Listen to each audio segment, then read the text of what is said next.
இன்னைக்கு கெண்டை ஏரி மீன் எப்படி செய்யறதுன்ட்டு பார்ப்போம். ஃபஸ்ட்டு சட்டி நல்லா காஞ்சதும் எண்ணெய் ஊற்றிட்டு கடுகு கொஞ்சம் போட்டுக்குங்க.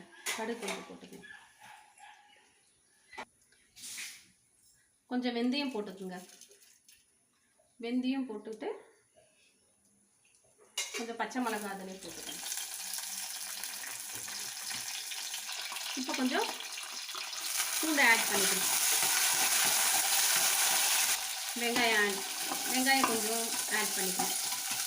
ஆட் பண்ணிவிட்டு நல்லா வதக்கி விடணும். கொஞ்சம் இதில் சால்ட் ஆட் பண்ணிக்கணும்.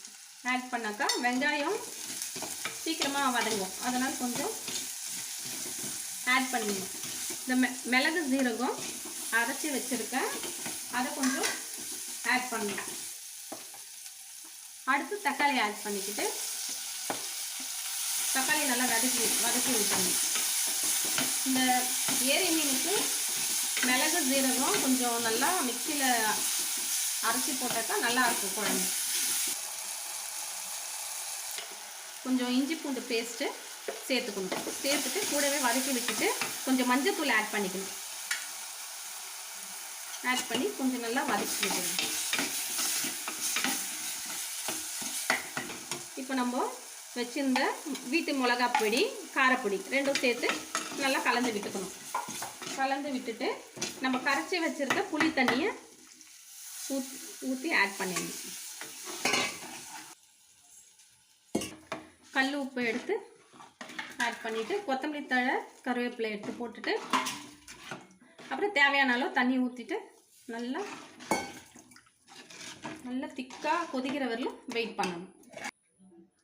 அடிச்சிச்சா வரீங்களா? இப்போ குழம்பு நல்லா கெட்டியாகி வந்தவுடனே மீன் ஒன்று ஒன்றா எடுத்து ஆட் பண்ணிக்கணும்.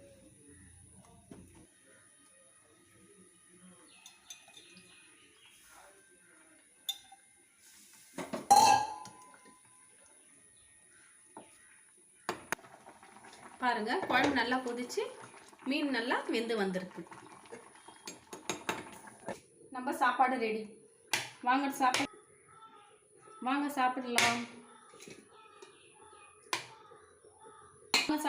சாப்பாடு ரெடி, குழம்பும் ரெடி. நம்ம செஞ்சு வச்ச ஏரி மீன் குழம்பு ரெடி, கெண்டை மீன் குழம்பு ரெடி. வாங்க எல்லாம் சாப்பிடலாம். மீன் ஃப்ரை சாப்பிடலாம். இந்த சேனலை பிடிச்சிருந்தா சப்ஸ்கிரைப் பண்ணுங்க.